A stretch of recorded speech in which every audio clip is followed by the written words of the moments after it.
Welcome to Bleach Revisited. I am Karkuri Gold, your host of this series where we'll be reading every single chapter of the Bleach manga, providing critical analysis as well as personal response, and talking about how those chapters connect to the rest of the series.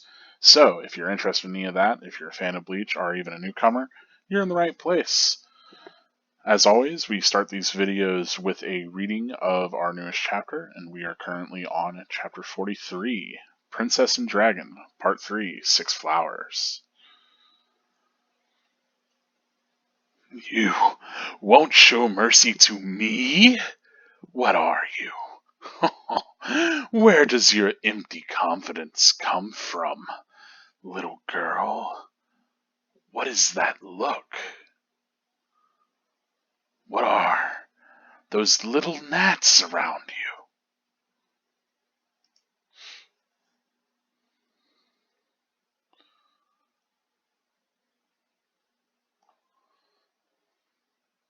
What are they? What? You didn't see them? No, you noticed us. You must have sensed our presence. It's talking? Because we've always been close to you. Nice to meet you, Orihime. We're Shunshunrika, the Six Princess Shielding Flowers. Our job is to protect you. We are your power.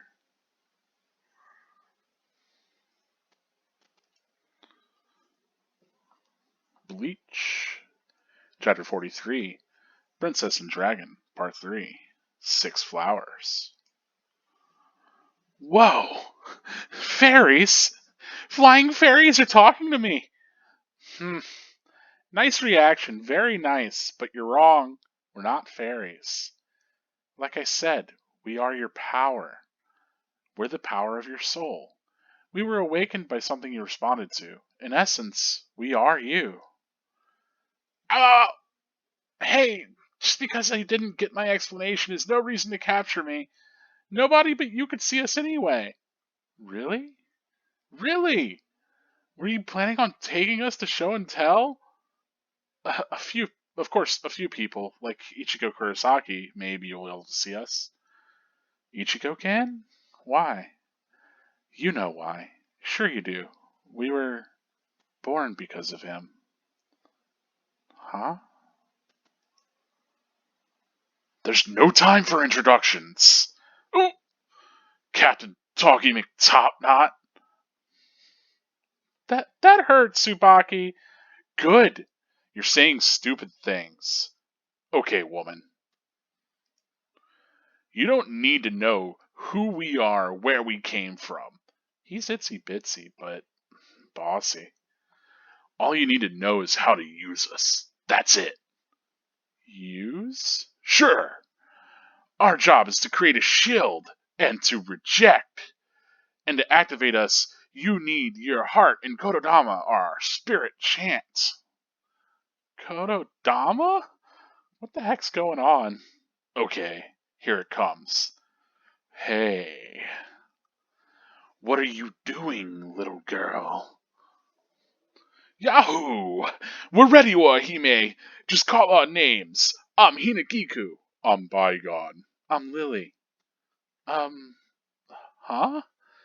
Don't worry, calm down. Say a Kododama. Repeat after me. Hinagiku. Bygone. Lily. Hinagiku. Bygone. Lily. Santon Katsuhun. Three God Shield. I reject.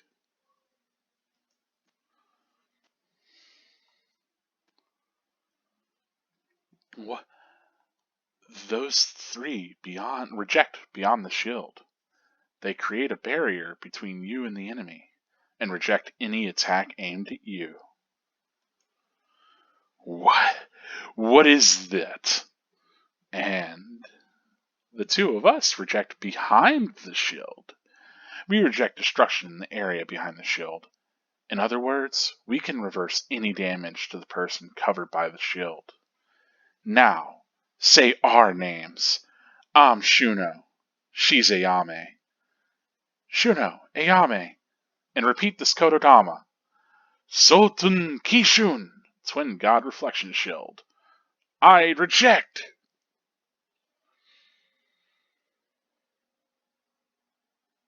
Tatsuki? Quit your blubbering, woman. I'll handle this. I'm able to reject on both sides of the shield. I blow a hole in the enemy, create a shield inside, and reject the union of matter. In effect, I slice the enemy in two. Now say it, woman! My name is Tsubaki! Tsubaki! Kolton Zanshin! Lone God Slicing Shield. I reject!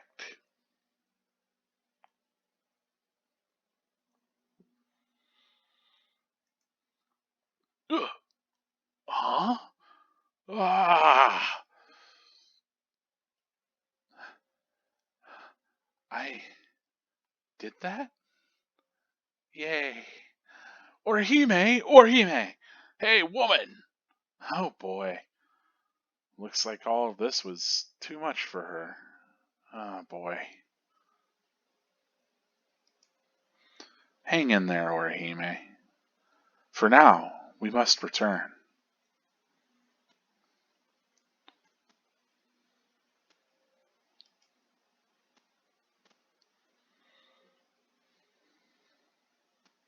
To be continued in Volume 6.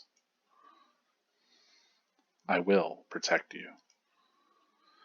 Here is some important Bleach data.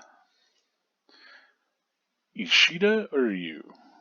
Overall attendance, number 4. Male student, number 3. 171 centimeters, 55 kilograms. Blood type, AB. Date of birth, November 6. He's a member of the Handicrafts Club. He hates buttons, prefers fasteners, low blood pressure, hates procrastination, characterized by dramatic speech. At this moment, he's the number 1 show-off. Number 2 is Ichigo, I think. Favorite food is mackerel, stewed in miso, cooked by himself. Theme songs, Radiohead, Idiotech, recorded in Kid A.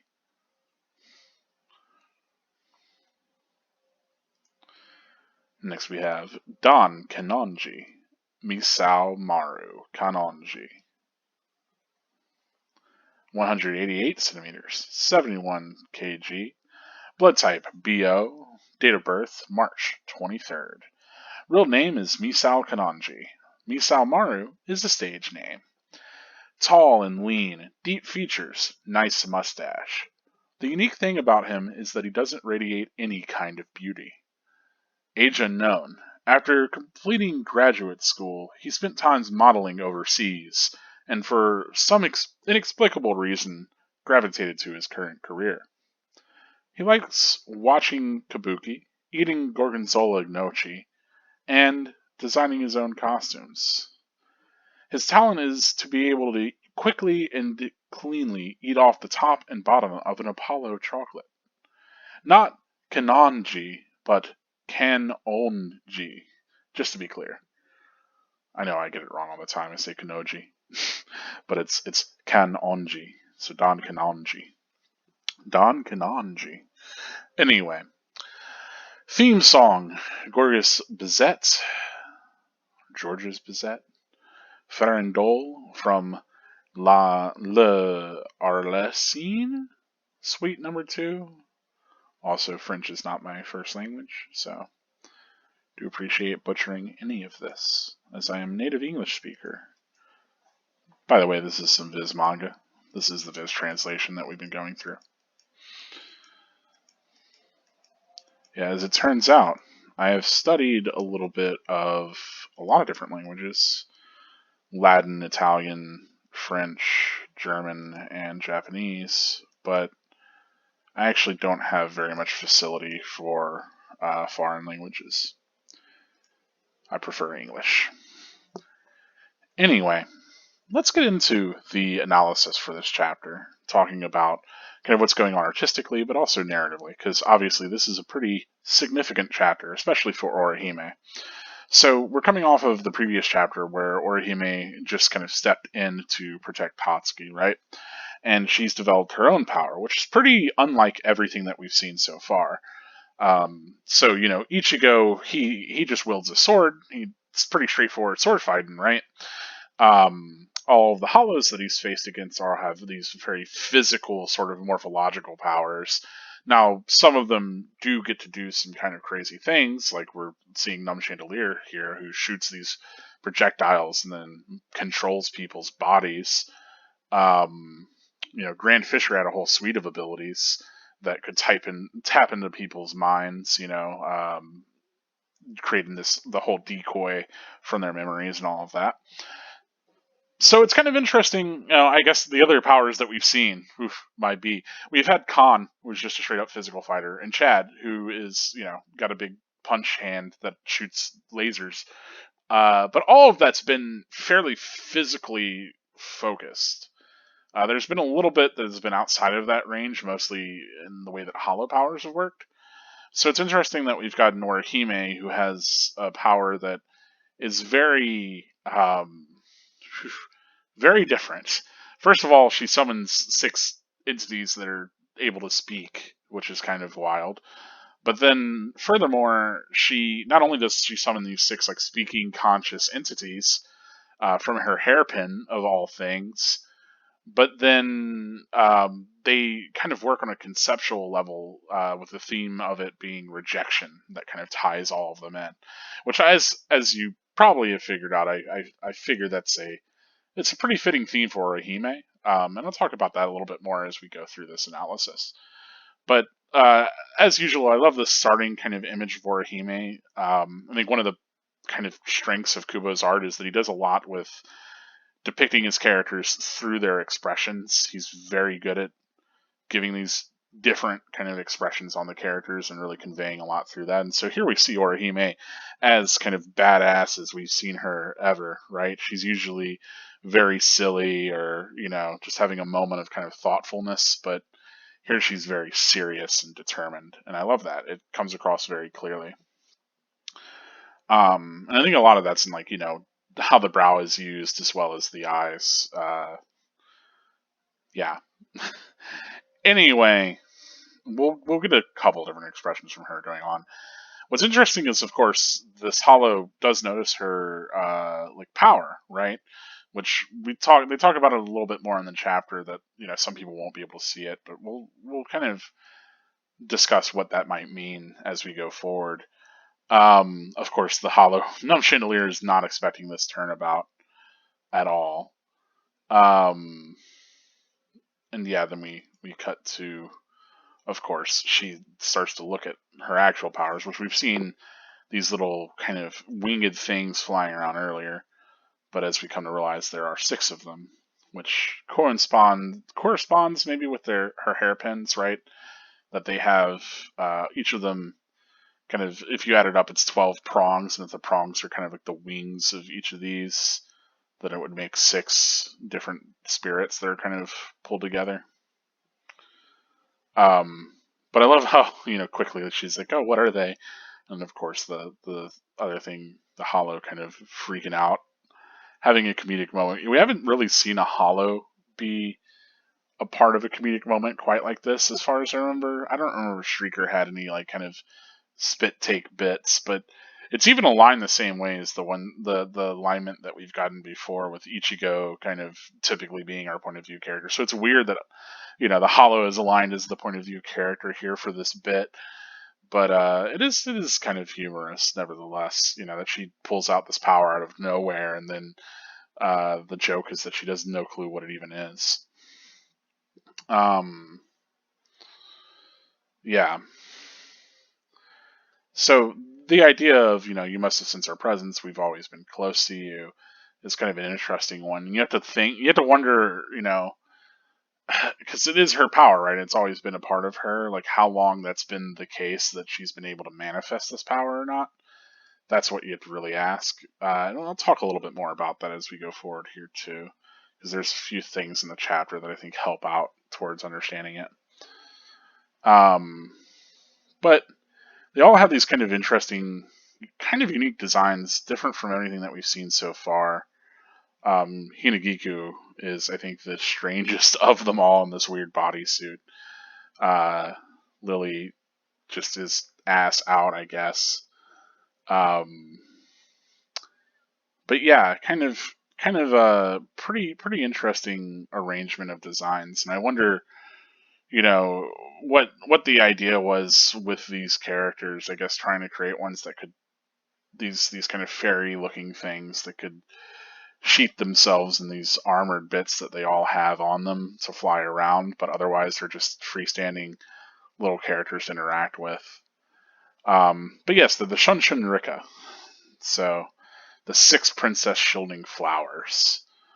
Um, the idea, of course, being that Orihime is the princess, and these are her flowers that are able to shield her. Right, their job is to protect you. You being Orihime, which is kind of neat.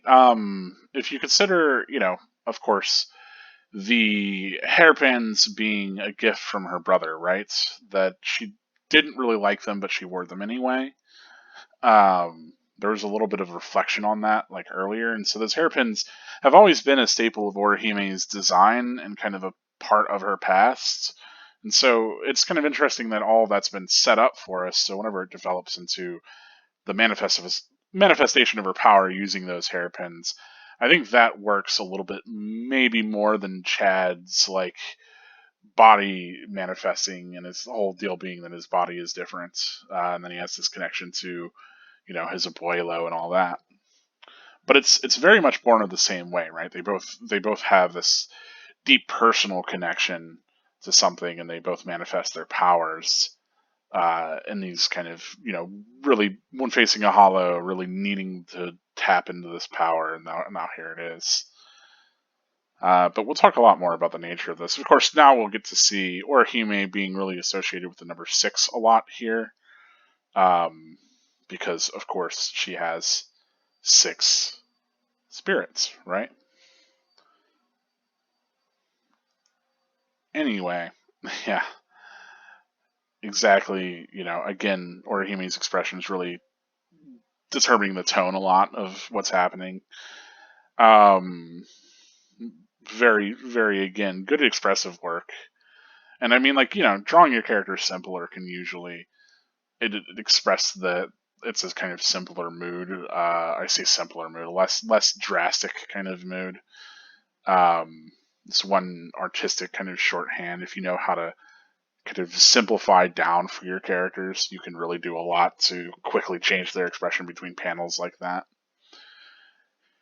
But yeah, the idea, of course, is that they're the power of her soul, right? They're a manifestation of her spiritual power, awakened by something you responded to. And in essence, we are you. So it's really vague, right?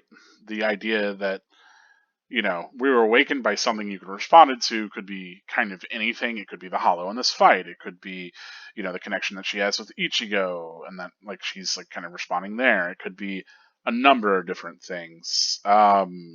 So like I don't read that much into the awakened by something you responded to. What's I think more significant here is just that this is a power born of Orihime, right? That if Orihime was going to manifest any sort of power that's like personal for her, this would be the way that it would take form, which is kind of neat. It gets explained, of course. Yeah, coming back to nobody can see us anyway.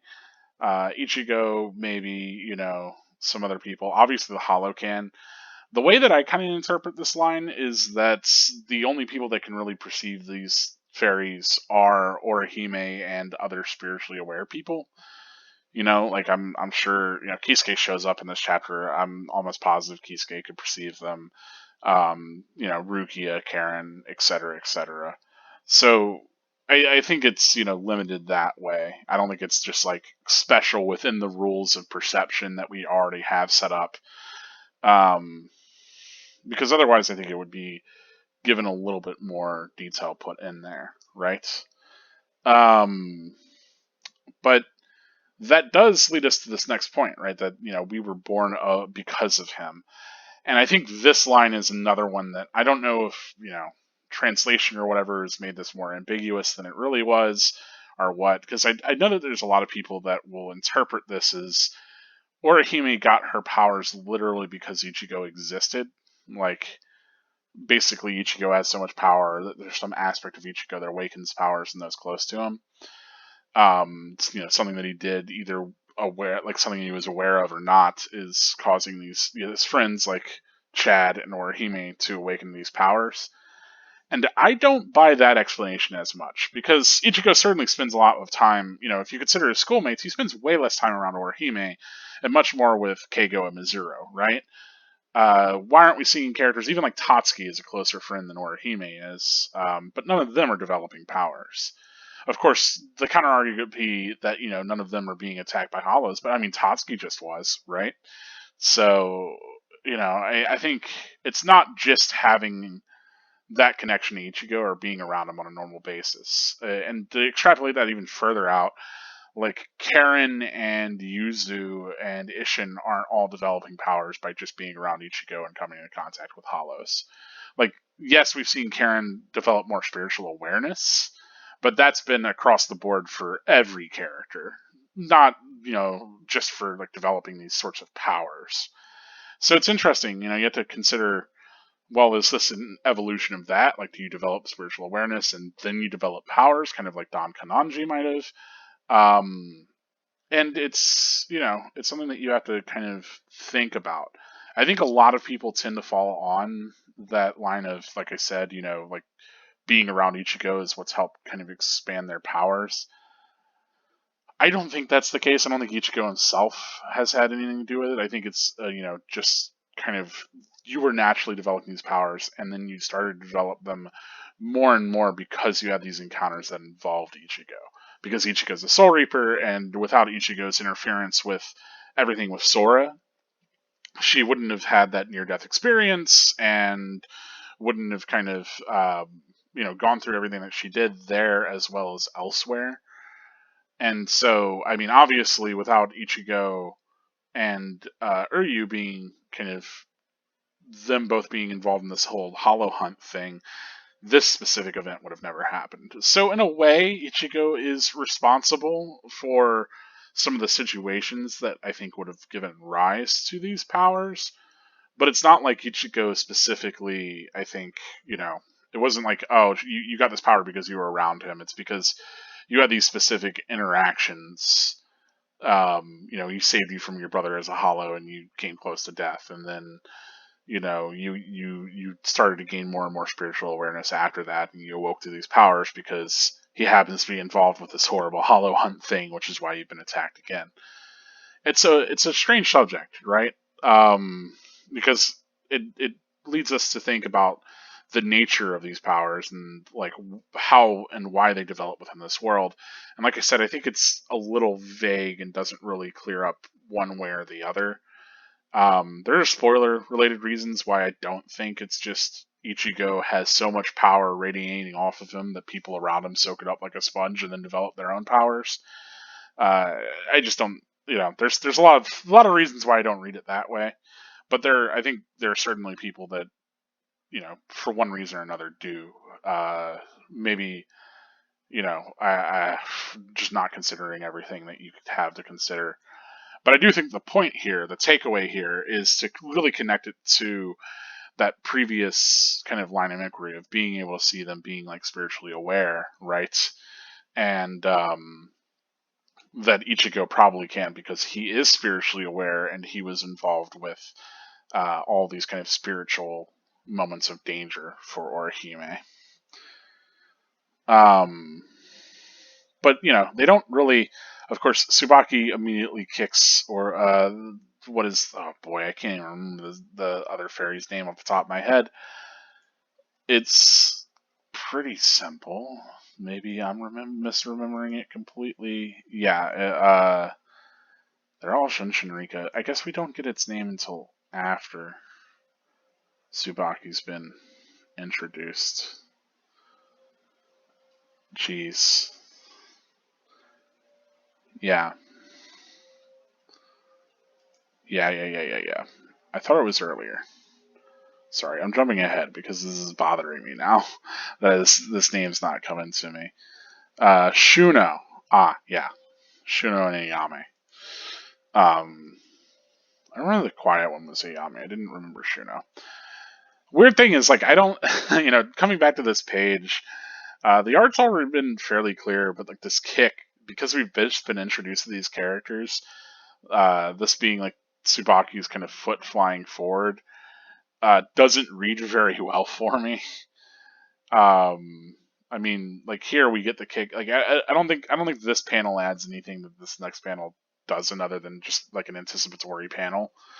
But yeah, I don't know. It's a bit strange because it's like we haven't seen any of these characters' feet for more than a few panels so far, anyway. So maybe it doesn't read quite so clearly. But yeah, also any of that speculation about connection to Ichigo and the power growing from that, we immediately drop as Tsubaki brings us back to the current scene that we're in, which is, of course, you're fighting a hollow right now, Uh, it's kind of neat that we have, all these powers that are manifest, and I wonder how much they speak towards, like, different facets of Orihime's own personality, each of them. Um, Tsubaki's really cool. I wonder if he just is, like, a manifestation of what she would think is this, like, very kind of cool, silly looking thing. I don't know. Like, you have to consider how much this is reflective of Orihime as a character. But there are a bunch of strange designs, nevertheless. And I say strange designs, I mean, compared to what we've seen so far, they're definitely outlandish. Anyway, the kind of interesting thing here is that really important thing of this is that you need your heart in this spirit chant that she does, right? That's what's significant towards using these powers. And we've seen chants before, actually, with Rukia using the Kido, how she would have a chant to invoke the Kido. And while Rukia's chants seemed like they were just like kind of nebulous, like she wasn't, saying something specific.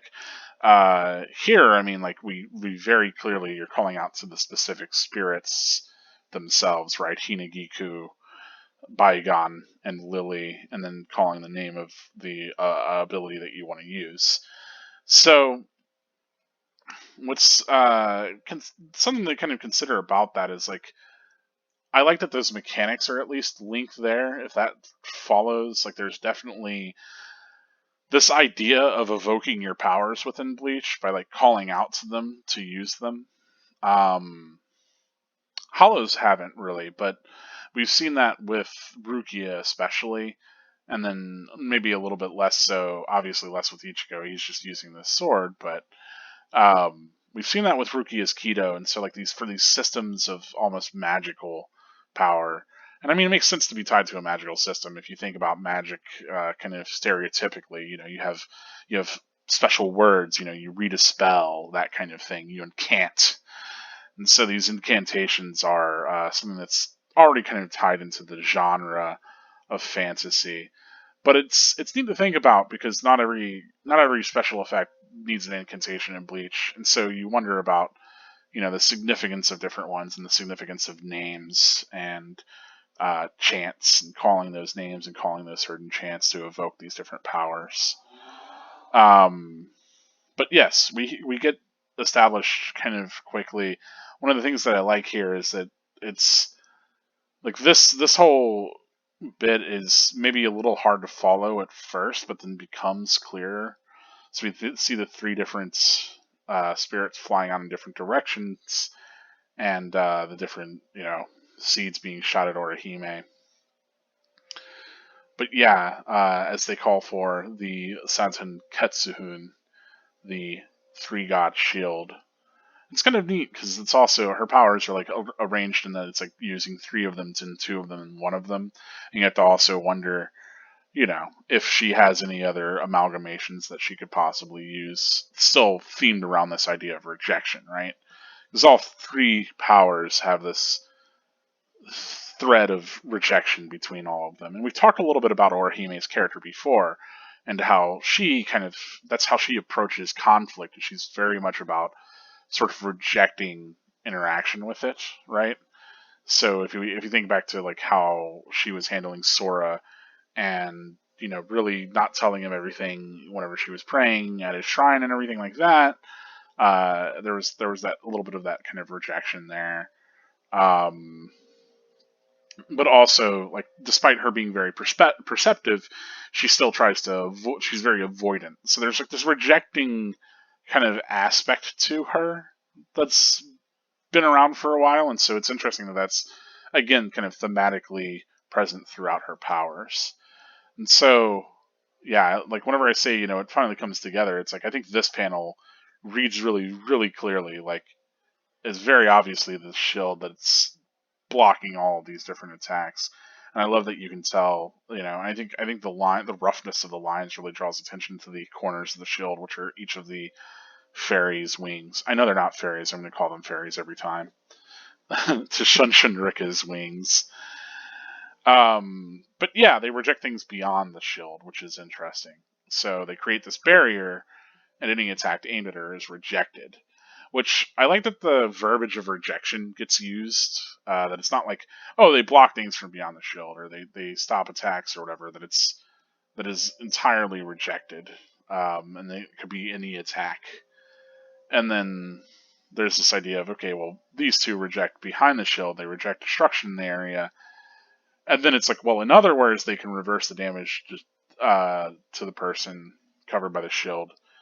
But the reality is that they reject destruction in the area, right? That they can literally reject the event that had happened, which is pretty insane. It's more than like it's really easy to kind of lower Orihime's abilities. I think a lot of people tend to do this, where whenever they think about Orihime's abilities, they think about them just in terms of like, oh yeah, she has a shield, she can shoot a fairy at something, and she can cure people, whatever.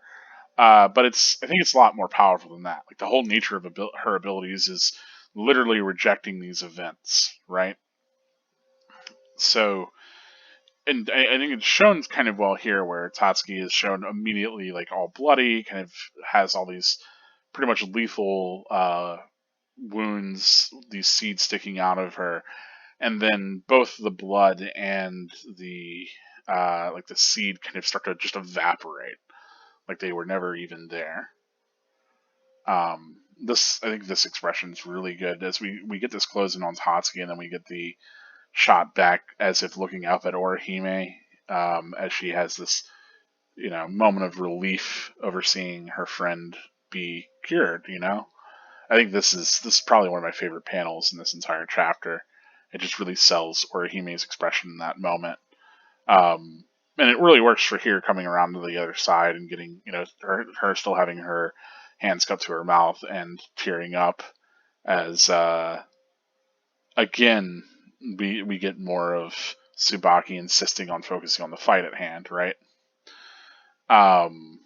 His is, I think, the most liberal sort of interpretation of rejection, right? Like, oh yeah, I blow a hole in an enemy and then create a shield inside of them and then reject the union of matter, which is a lot to say that, he cuts people in half. But the idea that, like, it's still essentially a shield or still a sense of, like, rejecting something outside of it. I wonder if things wounded by Tsubaki could even regenerate whatsoever, right? Like, you have to, because, like, if the matter, the union of matter itself is rejected, is a lot different from, like, you just being cut.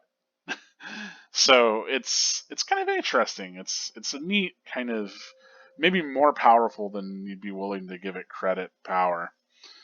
Um, but of course, yeah, the lone god slicing shield.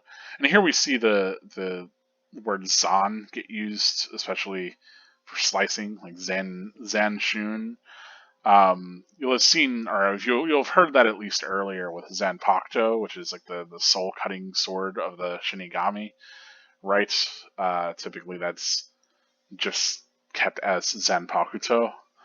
You're going to see Zan a lot in Bleach. As it turns out, lots of things do a lot of cutting in this series. So, and especially a lot of the names of things that don't get completely English translated. So yeah, here we're getting the Japanese, and then or at least, like an English variant of the Japanese, right? Because it's not just the Japanese characters, it's the phonetic sort of English way of saying that. But yeah, Lone God Slicing Shield, Koden Zanshun.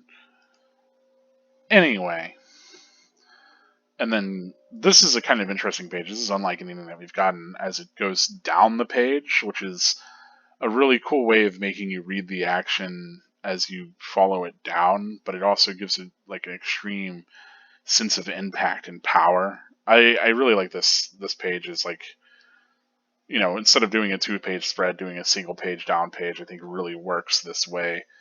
And it's something that we haven't seen yet from Bleach, which is kind of neat. But yeah, you can see it like slicing right across.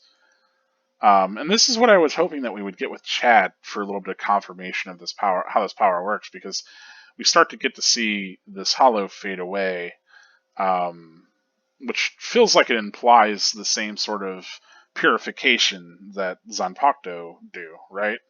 Because hollows have that same kind of crumbling and fading into nothing. It's not like he got completely exploded in the same way that the Quincy Archer or Yoshida's powers defeated those couple of hollows that we saw him defeat on screen. But yeah, we of course immediately get this relief from Morihime, and then she collapses after the adrenaline of all of it starts to wear down. And of course, there's a couple of different things like at the end of here that I think are pretty significant. I like that we get her hair kind of flowing off panel. So much of this, we did have that moment that evoked her hair and her long hair, which was cool. But yeah, here we get the different fairies. Like, okay, we have to return to just being her hair clips. So they fly together, they couple up, and then they come together in these pairs of 2 wings each. And then they fall onto the ground, which is, I think kind of works. Of course, the implication is that Urahara has seen all of this. He steps forward. We still have that huge crack in, the reality, basically. A spiritual one, because it doesn't seem like normal people are panicking or seeing it at all. But, and of course, here Urahara has not just gathered up Orihime, but he's also got Chad, who has been gathered by Tessai as well. And so, we know from the previous chapter, or the previous couple of chapters, that Karen was going to go try to find someone to help Chad, but it seems like Urahara kind of already had this in mind. One thing that's worth bringing up is that Ishida gave Ichigo a really hard time over not being able to recognize that his friends were even the ones that were developing these powers, that had like these spiritual abilities kind of latent within them. But moreover, like Ishida's like, you can't even, you're not even spiritually aware enough to tell where like a hollow is showing up or anything like that. And so this really is yet another indicator that Kisuke is incredibly perceptive and much more powerful than we might have given him initial credit, and that he knows where all these attacks are happening, and then he's going not to intercept them. So he's letting them play out. So, if maybe he was strong enough or wanted to, he could stop some of this. But instead he's letting it take its course and then collecting these people afterward, which is quite questionable. So it adds a little bit more of that mystery over, whether or not you can even trust him, but clearly he's up to something. And it also clues us into the fact that he must be aware of these characters in order to go from one to the next so quickly, right? So, something to think about. We get that, little extra art. We learn a little bit more about Ishida and Don Kanonji. I love the idea that he doesn't radiate any kind of beauty. Despite that, he went into a modeling career. All that's pretty funny to me. But yeah, Kanonji. I'll try to continue to read it that way as I go forward. I know not all my pronunciation is going to be perfect. But yeah, as far as how I feel about the chapter, I think artistically, it's a treat. We get to see Orihime in a lot of ways we haven't seen her. I think all of the powers are very legible. Like I think each of them reads really clearly. I wish that we saw maybe a little bit more gradually the way that this one worked. But I mean, we're given a page, pretty quick succession. It's like page of using this power, explanation into a page of the other power's effect, like one after the other. Which getting all of that inside a single chapter is pretty significant. Yeah, I just wish there was like a little bit more shown to really show this like kind of evaporating off of her between these, essentially just 3 panels because that's all we get. Um, I'm reminded of there's a panel I really or a sequence even that I really enjoyed out of a very hard mature series, the Wolf Guy Wolfing Crest, where one of the characters has regenerating powers, of course, but he gets shot by a shotgun in like the face, which is pretty significant. But there's this really slowed down moment of the pellets like dimpling into the skin of his face as he gets shot. And then, of course, we see them all regenerated and kind of spit back out one by one as he regenerates. And it's, one, really graphic, but two, it really sells the idea of how this power works. And I don't know, I wish there was a little bit more here to sell this, but this really does still work for me. I think it's, if you're considering again how much Kubo's trying to do in this chapter, like, because before this chapter started, all we had was, okay, Orihime like started to use her power, but we need to get introduced to the power, all the, like facets of it, the different things that it can do. We want all that to happen. We need the Hollow to get defeated, and then we have to have Kisuke show up. And getting all that done within 18 pages is a pretty big ask. So I understand that there might not have been just time to have more panels to really dedicate to any one specific moment of it. But yeah, I think the fact that like the blood goes away too is definitely reflective of it rejecting the event entirely of her getting injured. Like, I'm sure she'll still have memory of it, but like the other kind of the outcomes of it, right? At least physically upon her, are different. So that's kind of cool. Like if it was just healing, it's like okay, well maybe the thing would get popped out or her wounds would close, but like it just completely shatters and the blood just goes away from panel to panel. Like here, half her face is covered, then it's less so, then even less so.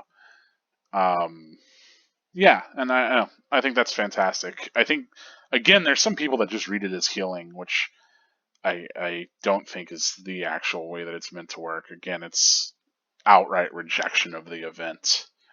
So it's like almost like rewriting reality, which is pretty significantly different again from anything that we've gotten so far in the series. Very powerful effects too. But that's about it. Again, talking about I guess a little bit more on response. I guess I held up on that moment about I wish the healing part came across as rejection a little bit more. But overall, yes, it's a chapter I like a lot. That's all I had to really say. I think it's a good one. It works in a way that I think is different from Chad's power, where it was this very physical brawl, and the like ability really reflected a lot of not so much of Chad maybe, but it provided for an interesting kind of exchange of physicality and a fight. Whereas here, like this power, obviously it has to do a couple of different things, right? It's gotta heal Tatsuki and all of that. One kind of interesting thing, a lot of people might bring up, and I always come back to this, that there's Bleach often gets criticized as just having all these Deus Ex Machina, right? This stuff that just happens because of course, she develops a power that can both attack and protect and you know heal people because otherwise, plot wise, she wouldn't have been able to get out of this jam. And it's like, whenever people complain about that sort of thing, it's like, yeah, but you realize the author is also the one that put her in this situation in the first place, too. So it's like, yeah, there could probably be a power made that doesn't so neatly answer the issues that have arisen, but then those issues would be written differently anyway. So, like the real thing that I think people should complain about is that they feel like maybe there isn't so much consequence because these characters happen to have powers that can more neatly approach and like handle these sorts of situations, and maybe they didn't see the powers coming, right? Because there isn't that much to preface the fact that she would be getting healing powers and shielding powers and slicing powers. But eh.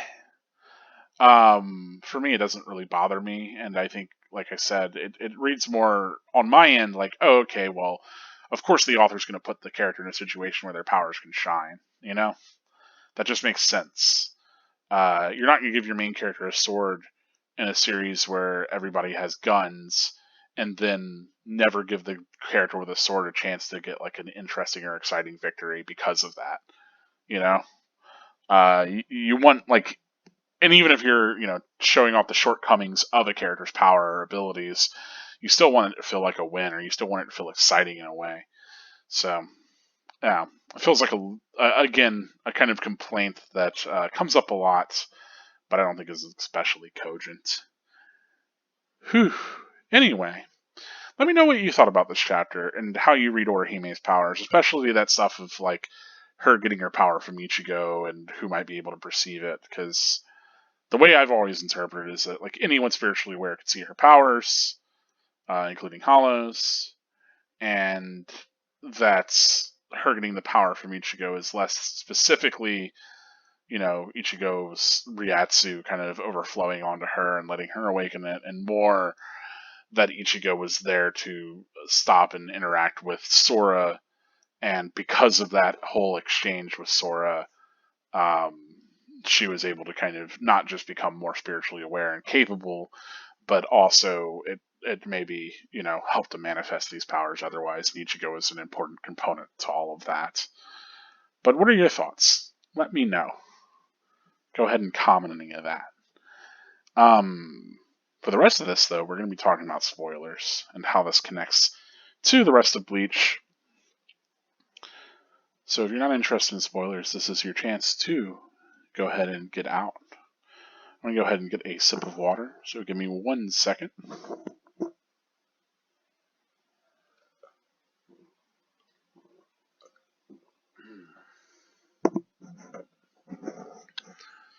Yeah, hard to talk for an hour straight without anything to drink.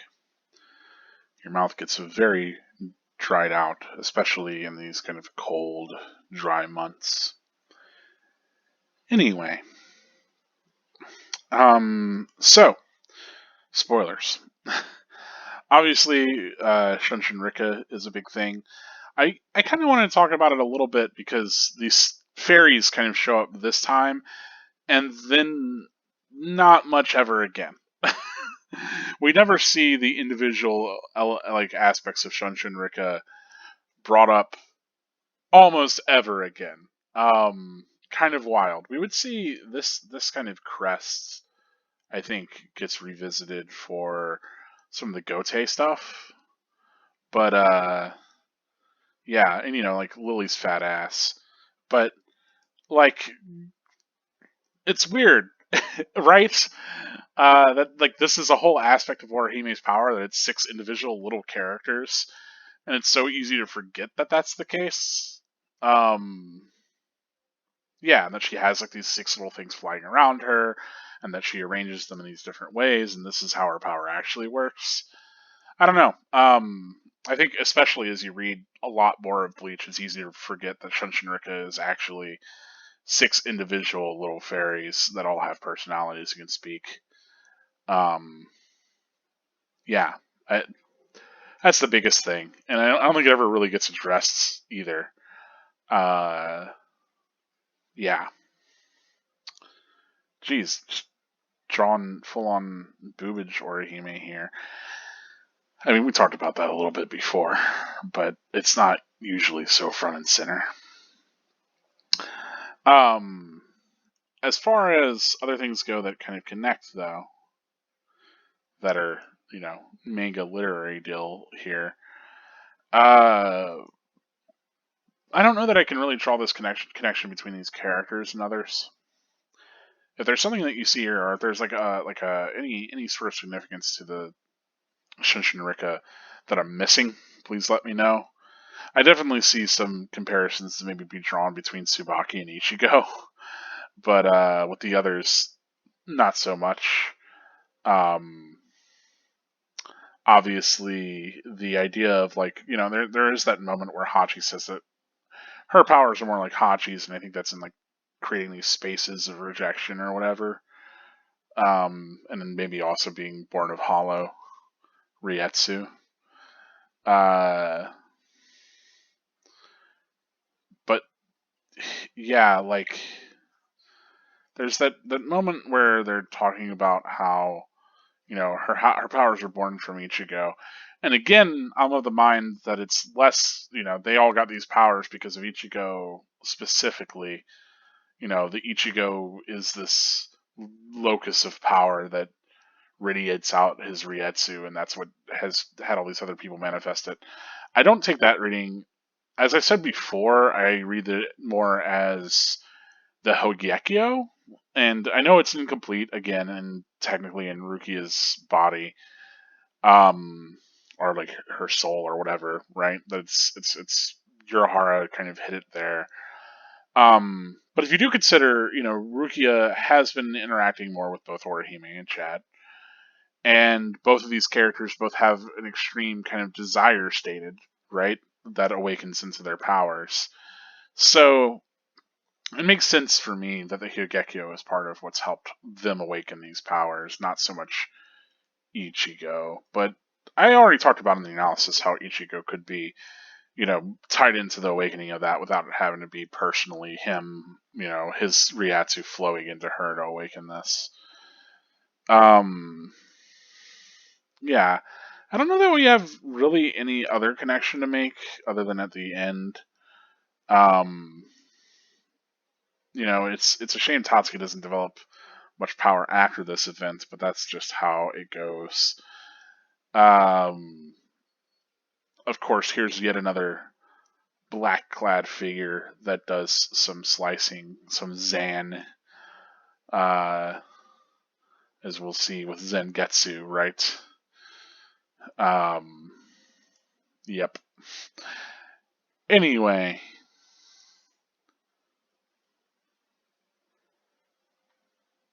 yeah, the biggest thing that I really wanted to talk about otherwise is, of course, Urahara, right? Um, and I think specifically, I was talking about this a little in analysis about speculating on Urahara's part here, but as we come to know, he gathers these people together because he's, not just helping them out, but he's also going to be training them too, right? Uh, so it's, I think, kind of significant that they all receive some sort of training, and that they've all been kind of picked up by Urahara, but that he's not interfering with their fights. I mean, he definitely could. We know at this point that he's capable of using Binahime and even releasing it. So, yeah, it's a lot to kind of wonder exactly, if this is just him trying to kind of cultivate these other characters and really manipulate things to his own end. Because certainly at this point he's aware of Aizen's plans and is trying to do what he can to counteract them. I say he's aware of Aizen's plans. I mean, like because it's kind of like you have to wonder, because Aizen, the whole thing is that like he tries to hide the incomplete Hagekyo inside of Rukia, but then Aizen has Central 46 order Rukia executed. And then I think the way that I read that is that like Aizen does that in response to the order, like maybe discovering everything with Rukia. Maybe we never see that moment. I don't know if it gets spoken towards. But then Kisuke's like, okay, well, we have to clearly create a squad of people to rescue Rukia. Duh. Because Ichigo's gonna want to, right? So I'll just get all that prepared. Um, yeah, I don't know. It's a lot kind of going on, and I think certainly, you know, Yurichi alone probably could have done it, considering all of her powers. Like, if you really think about it, like Yurichi could have snuck into Soul Society and then very quickly rescued Rukia and then ran off with her if that was the plan. But I think the intent was to really send Ichigo and his friends, especially to cultivate Ichigo in these different ways by putting him up against all these different enemies. Because in a lot of ways, I think Urahara is trying to cultivate Ichigo to kind of be this perfect entity to challenge, uh, Aizen in a lot of ways. So yeah, it's curious how far along you might think Kisuke is in things. I think as far as just considering it on the page, I just read it as okay. Well, Kisuke's involved. He's scheming. He's got some other kind of plans, bigger than just helping these people out of these battles. So that's how I read that. But I don't know if you see anything else there. Or if you have any other connections to draw from this chapter, please do let me know. I'm trying to think of other things. Obviously the other big Orihime thing is that she does get captured by Aizen because, at the very least, the explanation that's given to us is that she could use her powers to revert the Higekyo to, a state where it would be perfect, right? And then of course she's like, well, I'll just reject it outright and completely unmake it, and then that all doesn't end up coming to really pass. Some people will be like, that was dropped, but I don't think that was necessarily something that was plot dropped nearly as much as it was something that I think was just given to Orihime as a bit of bait, and maybe to us to kind of direct us and our attention in another way that we might not have expected. But yeah, that's it for chapter 43. I don't really have much else to say about it. I mean, I'm running up in an hour, so at least I had a bit. But that'll also close out volume 5 for us. We'll be starting on 6 after this. At least as far as I'm aware, if I'm not getting my volume numbers wrong yet again. But thank you so much for joining me on this one. And as always, if there's something that you want to talk about regarding this chapter, please let me know in the comments. If you want to discuss anything I mentioned, I'm always game for that. You can always support Cardcore Gold through, liking these videos, subscribing to the channel if these are things that you're into. I try to get one posted every day.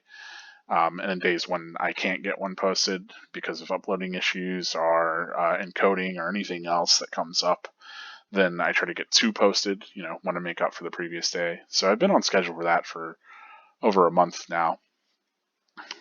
But regardless, you can always support in those ways, and I do have the Patreon if you do want to support there as well for as little as $1 a day. Or $1 a day, what am I saying? That would be amazing.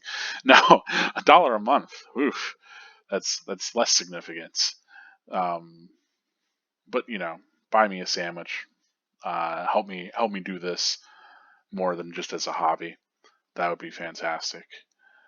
But as always, I do appreciate your viewership, and I really do appreciate, anyone who's really a fan of Bleach in the current year, and who's excited about Bleach, excited about reading Bleach, especially because you get a lot of people that are just, that watch the anime, but they're not reading through the manga, which I think is really the way to experience it, in my opinion. The anime is fantastic. Don't get me wrong; it's got a lot of really great music, and I think elevates some of these sequences in a way that the manga doesn't. But by the same right, I'm kind of a manga purist whenever it comes to Bleach. At least I think there's some series where the anime is arguably better than the manga, or at least different. It's a different sort of visual mode of entertainment. But I could talk for 1,000 years about the advantages of one visual genre over the other. This is the sort of thing that I've spent college credit and a lot of time researching and passionately discussing. Anyway, point is, thank you so much for watching these videos, and thank you so much for being a fan of this as well as Bleach. As always, this has been Karakura Gold. I'll remind you, spirits are forever with you. Stay gold.